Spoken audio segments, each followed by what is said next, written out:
మహేష్ బాబు గారిని కొత్తగా చూసాం మీ సినిమాలో. ఇప్పుడు ఇంటర్నేషనల్ స్టార్ అయిపోయారు. రాజమౌళి గారితో చేయబోతున్నారు. What do you feel as his director? చాలా హ్యాపీగా. మహేష్ బాబు నాకు చాలా క్లోజ్ ఫ్రెండ్. తను ఆ స్థాయికి వెళ్ళడం చాలా చాలా సంతోషంగా ఉంది. అంటే అంటే మళ్ళీ మనకు దొరుకుతాడా దొరకడా అని దిగులుగా కూడా ఉంది. అయ్యో అవునవునవును ఉంటుంది. అదే అదే అండి. అలాగే మీరు చిరంజీవి గారితో చేశారు, రామ్ చరణ్ గారితో రాబోయే రోజుల్లో డెఫినెట్గా అండి అందరు హీరోలతో చేయాలనే ఉంటుంది. మిస్ అయిపోయిన వాళ్ళు? మిస్ అయింది బాలయ్యబాబు, మిస్ అయ్యాను అంతే. ఇంకా ప్రభాస్తో చేయాలి, ప్రభాస్ గారితో చేయబోతున్నారా? పవన్ కళ్యాణ్ గారు మిస్ అయ్యాను, బన్నీ మిస్ అయ్యాను, ఇవన్నీ ఉన్నాయి. ఇవన్నీ లిస్ట్ మేము కూడా వెయిట్ చేస్తుంటాం. మీ కాంబినేషన్ యూనిక్ గా ఉంటుంది కాబట్టి ఈ హీరోలందరితో రావాలని చెప్పి. సో మచ్ అండి. అసలు యాక్చువల్లీ నేటివిటీ, మంచి తెలుగు జోకులు అవన్నీ వేసుకునే సినిమాలు బాగా ఇప్పుడు పాన్ ఇండియా దీనిలో మొత్తం కొట్టుకుపోయాయండి మధ్యలో. సో పాన్ ఇండియా సినిమాలు చూసినప్పుడు మీకేమనిపిస్తుంది? నేను అప్పుడప్పుడు సీట్లోంచి ఉలికిపడుతుంటాయి. ఎంత పెద్ద ప్రొడక్షన్ అయినా ఒక డైలాగ్ బెంగాలీలో వస్తుంది తెలుగు సినిమాలో, ఒక డైలాగ్ ఇంకో, అంటే భాష, యాస, ఉచ్చారణ మొత్తం అంతా కూడా మారిపోయి. సో ఇప్పుడు మీకు యూ హ్యావ్ ఏబుల్ రైటర్స్, మంచి రైటర్స్ మీ పక్కన ఉంటే ఆ తేడా ఏం గమనిస్తారు సీను గారు మీరు? డెఫినెట్ పాన్ ఇండియా అనేది నిజంగా జరిగిన ఒక అద్భుతం అండి ఇది. బికాజ్ ఆఫ్ రాజమౌళి గారు ఇది జరిగింది. ఆ తర్వాత కేజీఎఫ్ కానీ చాలా సినిమాలు అలాగా, సలార్ కానీ ఇవన్నీ, పుష్ప ఇవన్నీ, దేవరా, ఎన్నిటికి ఒక అడ్వాంటేజ్ వచ్చిందండి.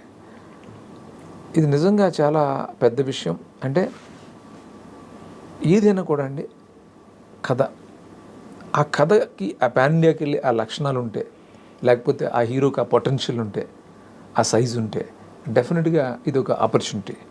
అందుకని ప్రతి ఫిల్మ్ కూడా పాన్ ఇండియాని మనం ఎక్స్పెక్ట్ చేయకూడదు. లోకల్ సెన్సిబిలిటీస్తో మనం కొన్ని సినిమాలు చేస్తాం. అవును, అదే డిసైడ్ అయిపోవాలి మనం. ఇప్పుడు మన సినిమా చేస్తున్నాం, ఒక కథ చేస్తున్నాం, కథ ఈ కథ మనం ఎవరిని ఏం చేసి చేస్తున్నాం అనేది ఒక క్లారిటీ మనకు ఉంటే కనుక ఆ ప్రకారం వెళ్ళాలి. సో మీరు ఇందాక అడిగింది రకరకాలుగా వస్తున్నాయి అనేది మరి ఒక ఇంత పాన్ ఇండియాకి స్ప్రెడ్ అవ్వాలి సినిమా అని అన్నప్పుడు చిన్న చిన్నవి అలాంటివి ఉంటాయి. అంటే ఉన్నమాట అయితే వాస్తవం. అంటే ఉంటాయి కదా చిన్న చిన్న నేటివిటీ లేకపోవడం. నేను అంటాను ఒక్కటే, అంటే మనకి అడ్వాంటేజ్ అనేది డెఫినెట్గా ఉందండి.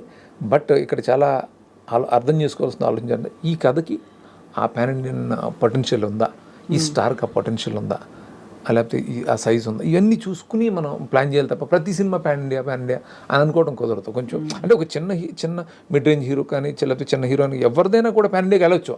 ఆ కథలో ఆ పొటెన్షియల్ ఉండాలి. అవును అది డిసైడ్ అవ్వాలండి. ఇప్పుడు మొత్తం ప్రొడక్షన్ వాల్యూస్ అన్నీ బాగా పెరిగిపోయి, కథలు, స్కేలు ఇవన్నీ పెరిగిపోయి, ఎక్కడో ఇదివరకు హీరో సెంట్రిక్గా ఉండే సినిమా ఇప్పుడు మొత్తం అంతా కూడా సినిమా సెంట్రిక్ హీరో అయిపోయారు. అంటే even in some of the biggest recent సినిమాలు. So as a film maker మీకు ఏది ప్రధానం అనిపిస్తుందండి? మీరు కూడా హీరో సెంట్రిక్గా కొన్ని సినిమాలను క్యారెక్టర్స్ డిజైన్ చేశారు.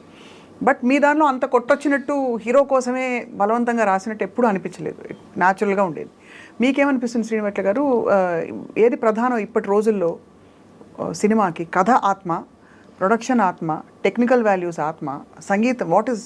ఎప్పుడు కథనండి. కథే ఫస్ట్ కథ తర్వాత ఆ కథకి ఒక హీరో ఒక తన ఇమేజ్ ఒకటి యాడ్ అవుతుంది.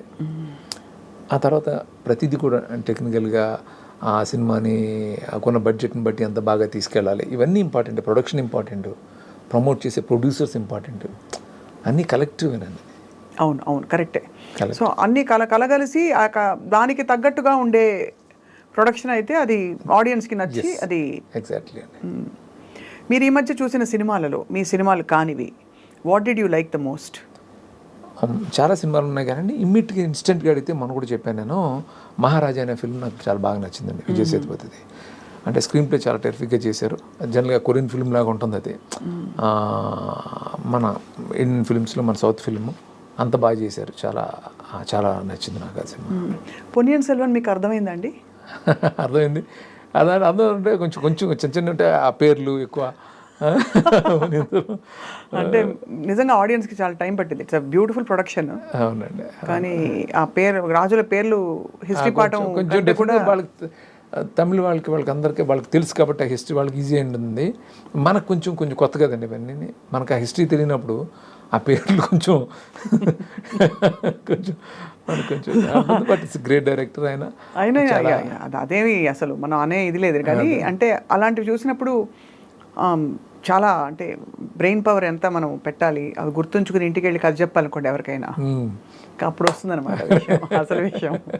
సో మిస్టర్ సినిమా తీస్తున్నప్పుడు మీరు మీకు ఒక రియల్ కపుల్, ఆ తర్వాత రియల్ కపుల్ అయిపోయారు. అప్పట్లో మీకు ఆ జాడలు హింట్స్ అనిపించాయా వాళ్ళు ఇష్టపడుతున్నట్టు, వరుణ్ తేజ్ అండ్ లావణ్య? నాకేం అనిపించలేదు, నాకు తెలియదు అసలు. నేను నా గొడవలో నేను ఉండేవాడిని ఎప్పుడు కూడా, పెద్దగా నేను ఇది పెద్ద ఫోకస్ అవ్వను ఏది నాకు అనిపించలేదు ఎప్పుడైతే. ఇప్పుడు once they became real couple మీరు సర్ప్రైజ్ అయ్యారా?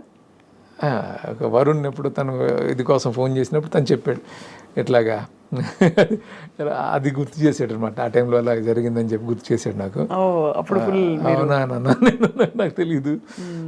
సో అది అంటే ఇవన్నీ సరదా విషయాలు. ఇప్పుడు వాళ్ళు చక్కగా సెటిల్ అయ్యారు కాబట్టి మనకు చెప్పుకోవడానికి కూడా ఇట్స్ హ్యాపీ థింగ్ కాబట్టి మేము ప్రస్తావిస్తున్నాం. అమ్మాయి చాలా మంచి అమ్మాయి, వరుణ్ చాలా మంచాడు, ఇద్దరు కలవటం చాలా హ్యాపీ. మీకు ఆల్ టైమ్ మీరు డైరెక్ట్ చేసిన హీరోలు అందరిలో ఇది మాత్రం ఖచ్చితంగా మీరు ఒక పేరు చెప్పాల్సిందే. Who's your all time favourite hero మీరు డైరెక్ట్ చేసిన హీరోలు? అసలు ఏ డైరెక్టర్ అని చెప్తారండి ఇది? చెప్పరా? ఎలా చెప్తారండి? అంటే చెప్పకూడదా? చెప్పకూడదని కాదండి, అది చెప్పలేమంతే. అదే పైగా నేను ఏ హీరోని చేస్తే హీరోతో చేస్తే ఆ హీరోతోటి ఎక్కువ ఫ్రెండ్షిప్ చేస్తాను, లవ్ చేసి చేయాలి, అది ఉండదండి ఫ్రాంక్గా. అందరూ ఆ సినిమాకి వాళ్ళు బెస్ట్ అంతేనా? వన్స్ వచ్చేసిన తర్వాత అది ఒక ఎలా ఉంటుంది, మ్యూచువల్గా ఉంటుంది. ఆ హీరో మనం ఎంత లవ్ చేస్తున్నాం, మనం ఎంత లవ్ చేస్తున్నాం, అలా వెళ్తూ ఉంటుంది తప్ప అది చెప్పడం కష్టం. అంతే. అలాగే మీ కాస్టింగ్లో మీరు హీరోయిన్కి ఎంత ప్రాధాన్యత ఇస్తారు శ్రీను వైట్ల గారు? ఎందుకంటే నేను అందరు డైరెక్టర్లతో నేను చాలామందితో పూరి జగన్ గారితో వాళ్ళతో ఎప్పుడు ఫైటింగ్ చేస్తూ ఉండేదాన్ని. మంచి సబ్స్టెన్స్, ఒక మెదడుండే మంచి థింకింగ్ ఉండే క్యారెక్టర్ ఉండాలి అమ్మాయిల క్యారెక్టర్లు, ఎందుకు ఎప్పుడు సిల్లీగా చూపించాలి ఆ అబ్బాయిని ఎక్కువ ఎలివేట్ చేయడానికని. మీ దృక్పథం ఏంటి శ్రీను గారు? యూ ఆల్వేస్ బీన్ బ్యాలెన్స్డ్ ఎందుకని? నేను అంటే హీరోయిన్ క్యారెక్టర్కి ఇంపార్టెన్స్ డెఫినెట్గా ఉండాలని కోరుకుంటాను నేను కూడా. బట్ హీరో సెంట్రిక్కి వెళ్ళేటప్పుడు కొన్నిసార్లు తగ్గిపోతుంటన్నమాట వాస్తవం అండి.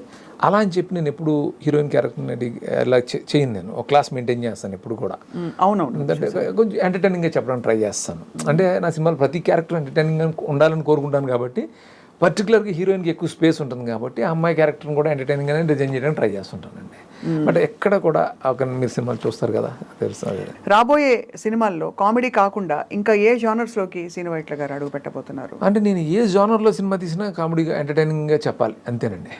అంటే నేను ఇమ్మీడియట్ చేయబోయేది మాత్రం ఫుల్ లెంగ్త్ కామెడీ.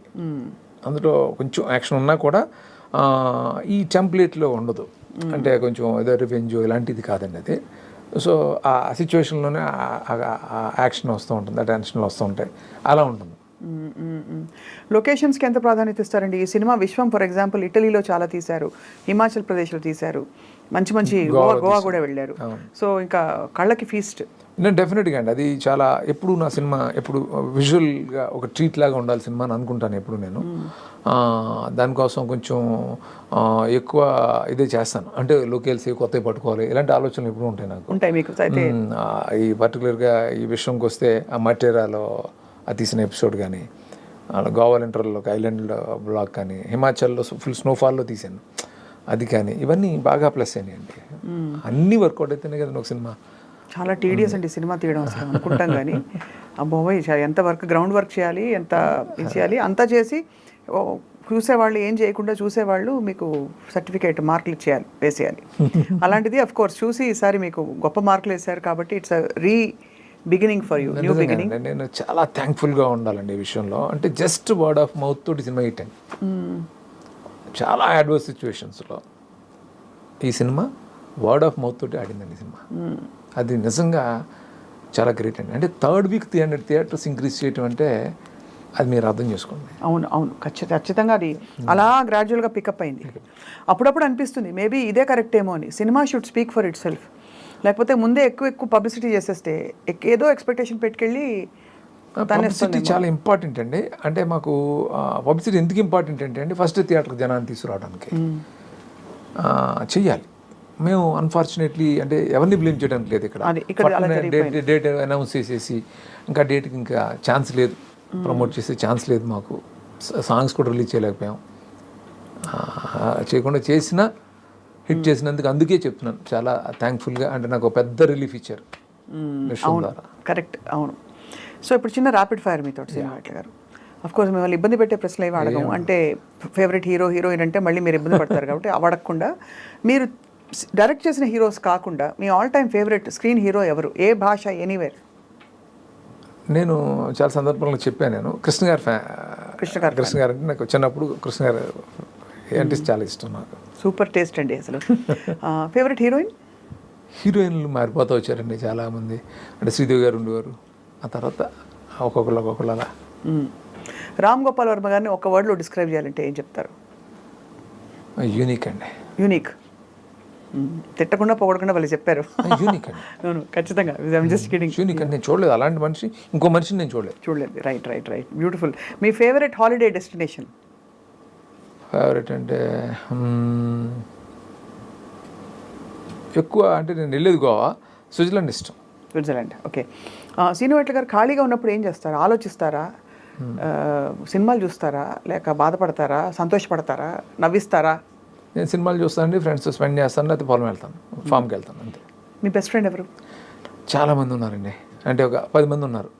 10 మంది బెస్ట్ ఫ్రెండ్స్ ఉన్నారు? 10 మంది ఉన్నారు. అందరూ ఇండస్ట్రీ వాళ్ళే? ఇండస్ట్రీ కాదు, కొంతమంది బయట, కొంతమంది ఇండస్ట్రీలో. యా. శ్రీనివాట్ల గారి ఆల్ టైమ్ డ్రీమ్ ప్రాజెక్ట్ ఏంటి? ఆల్ టైమ్ డ్రీమ్ ప్రాజెక్ట్ అనేది నాకు ఫ్రాంక్గా నాకు నెక్స్ట్ చేసే సినిమానే డ్రీమ్ ప్రాజెక్ట్ అంటే. ఇప్పుడంతా all set on the comedy. ఈ హీరో ఎవరైతే మీరు రివీల్ చేయబోతున్నారో ఫస్ట్ నాకే చెప్తారు కదా మీరు? మీకే చెప్తాను ఎందుకంటే అండి అదే మనల్ని ఎగ్జైట్ చేస్తూ ఉంటుంది. అవును, కరెక్ట్. సో డ్రీమ్ ప్రాజెక్ట్ అనేది అంటే ఎక్కడికక్కడ అదే డ్రీమ్ ప్రాజెక్ట్ మీరు చెప్పినట్టు. ఎందుకంటే అదే దాని మీద మనసు పెడతారు. అంతకంటే పెద్దది అవుతుందా వి డోంట్ నో, తెలియదు, అదే పెద్దది అవుతుందా అని చెప్పేసి.